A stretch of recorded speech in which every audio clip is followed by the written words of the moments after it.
Thank you guys for having me here. This is only my second time in New York, so I'm pretty stoked.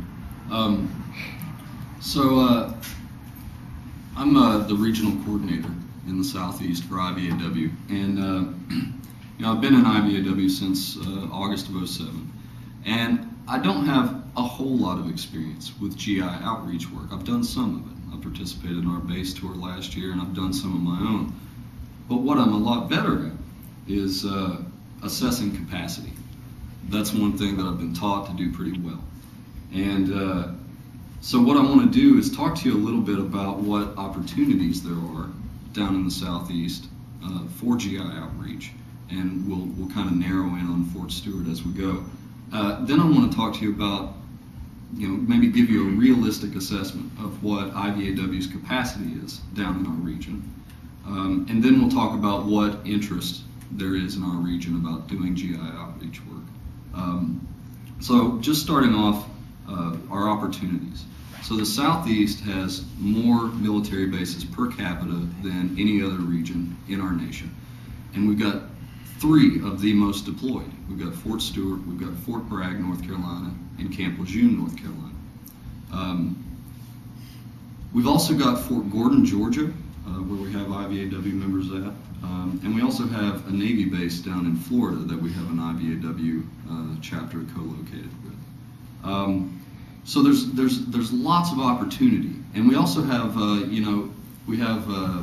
quite a few allies around Fort Bragg, for instance, Chuck Fager that I was talking about, who are doing their own GI outreach work right now. So those are the major opportunities. When it comes to capacity, so when I came on board as the regional coordinator this past fall, I think we had 3 regional coordinators before me, and the region, there's the man, look at that. Ladies and gentlemen, Bill Perry. Hey, so when I came on board, we had 3 RCs, and at the time, IVAW I don't think really had the regional focus that we're starting to develop now. And so the region was not really well organized. And to make matters worse, in last summer, the regional coordinator at the time had to drop off the map for personal reasons, and so our region was left without a regional coordinator for months, literally. And so everything kind of fell into disarray. Our chapters started falling apart and crumbling. Nobody was getting the support that they needed, and nobody was staying in touch. So when I came on board, I was lucky to get in touch with a few members in the region, and we all started talking, and we said, look, we got to get this stuff together. So we organized a regional retreat to kind of get things started, and we managed to get 15 members out to that retreat. We made a lot of decisions at that retreat about how our region is going to work. We decided that we're going to have quarterly meetings. So our next one is on 4th of July, where we will sit down, assess what we've done the quarter previous, and lay out goals and plans for the upcoming quarter. And so I'm hoping whatever we come up with here, I can take that info back, and we've got our next retreat on 4th of July weekend. I can take it, present what we've got to the membership in the Southeast, and we can discuss it, and I can get back with you guys. So we got 15 members out to that, and we made a goal for this quarter of building our base, and we decided to do that not by going out and seeking out new members, but by engaging the membership that we already have. We have 250 members in the Southeast alone, and we had 15 come out to the retreat. Right? So what we've been doing for this past couple of months is building our base. I've got members doing outreach phone calls to all of our members, letting them know about what we're doing, what's going on, how they can get involved. So we've been working on building our base. At the next retreat, we had a goal of doubling our attendance. So we're looking to have 30 people attend this next retreat. I've already been compiling everybody that is interested in being more active in IVAW, and we've got about 30 people already, not even to the 4th of July weekend. So that's where our capacity lies as far as like active organizers in the region in IVAW. Chapter-wise, We have a chapter at Camp Lejeune, North Carolina, that formed over the summer last year on the base tour. We have a chapter at Fort Bragg, North Carolina. However, those guys, they formed on the base tour, and almost as soon as we left, their president got medically discharged, went out to Oklahoma, and so you've got just kind of these two members there who are inexperienced, and they need support. So you've got those two chapters. You've got an Asheville, North Carolina chapter. You've got an Eastern North Carolina chapter. All those North Carolina chapters are in dire straits right now. Like I said, the leadership is gone. They need leadership development.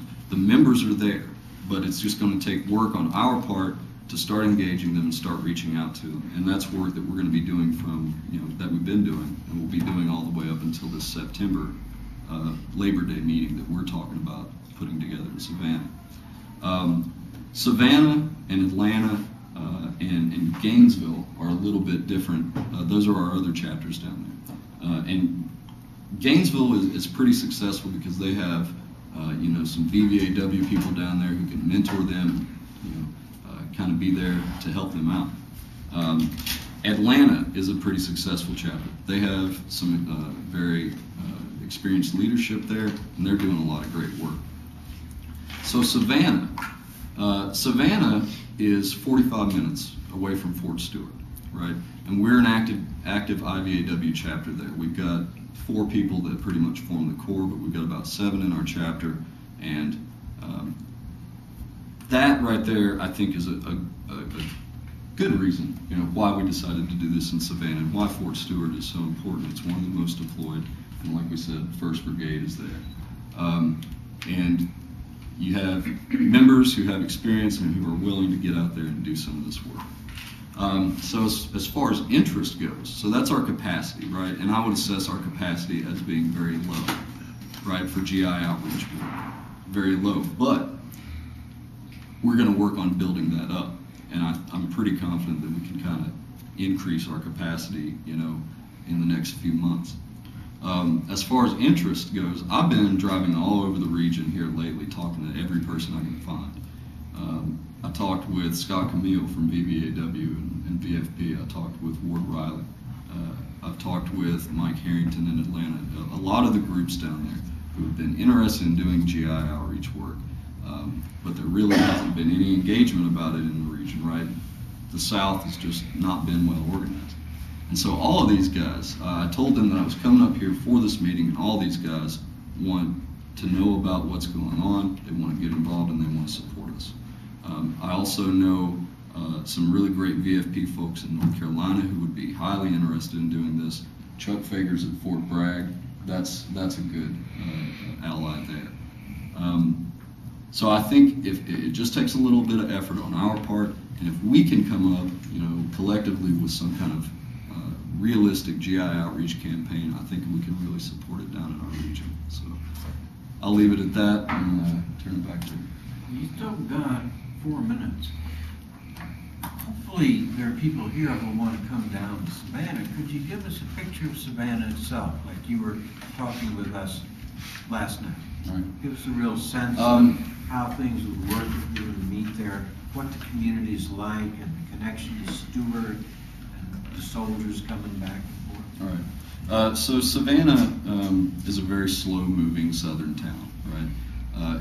It's traditionally very conservative, but Savannah College of Art and Design moved in town quite a few years ago, and they've brought in this huge influx of progressive thought along with them, right? And we're 45 minutes from Fort Stewart, and Hunter Army Airfield is also located in Savannah, and that has Army Aviation, and that has also a Ranger Battalion.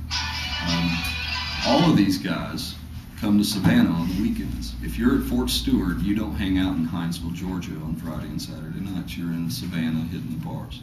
So on Savannah weekends, there's nothing but GIs all over the place.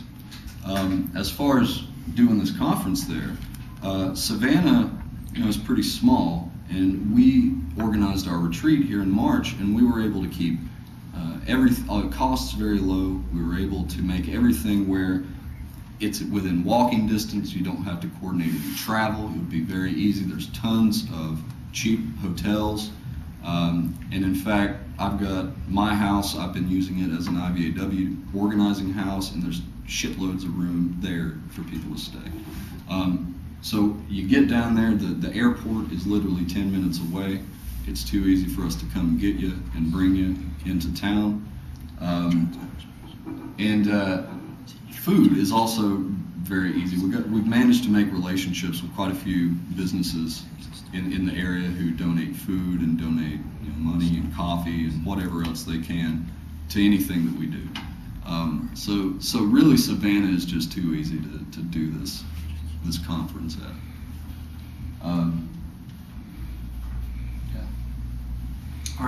Is there any IVAW participation in Stewart itself yet?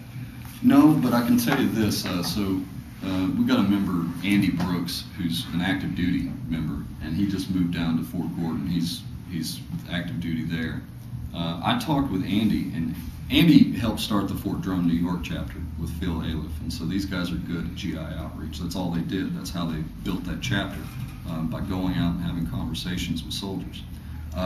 And so Andy's at Gordon, and we've got a couple of other members at Gordon that I'm trying to get him in touch with right now. Andy has quite a few friends, he says, at Fort Stewart, and they are of our kind of mindset. They're not members yet, but he's going to link up with them and talk with them. And that's something that's going to happen over the next couple of months, from what I understand. And so that might give us some sort of in at Fort Stewart, if that's successful. But other than that, right now, no. The only people there is no movement whatsoever in Savannah or Stewart. We have one VFP member in the whole area that is 80-some years old and can't even get out of his house. Other than that, nobody is organizing whatsoever. The only other people that I know about are Kevin and Monica Benjamin, and they're in Hinesville. So that being said, that kind of leaves us a really good opportunity for a lot of creativity here, because I've noticed that in these other towns where there are movement folks, they get territorial. So around Savannah, we really can come up with the kind of campaigns that we want to. It's up to us. And that's also, I think that kind of coincides with where the movement and where IVAW is nowadays. There's a lot of questions about what we are, what we're doing, where does our work need to move from here. And I think this right here, is it. This is us laying the groundwork for our future work. And I think GI outreach is a good way to go. Talking about interest, across the board at our regional retreat, everybody seemed interested in doing GI outreach work, right? All of our members want to go and talk to other service members. They just maybe don't know how to do it or haven't had the opportunity yet. The Southeast as a region, I think we're all pretty stoked about this, because this also gives us an opportunity to get ourselves together. This gives us a campaign to organize around. And like you were saying, when you get people on board, you got to give them something to do. And I think down in the Southeast, that's why our membership hasn't really been engaged. They haven't had anything to do. Mainly because people are really afraid of the Southeast, I think. It's the belly of the beast. And people can be not nice to anti-war activists, right? But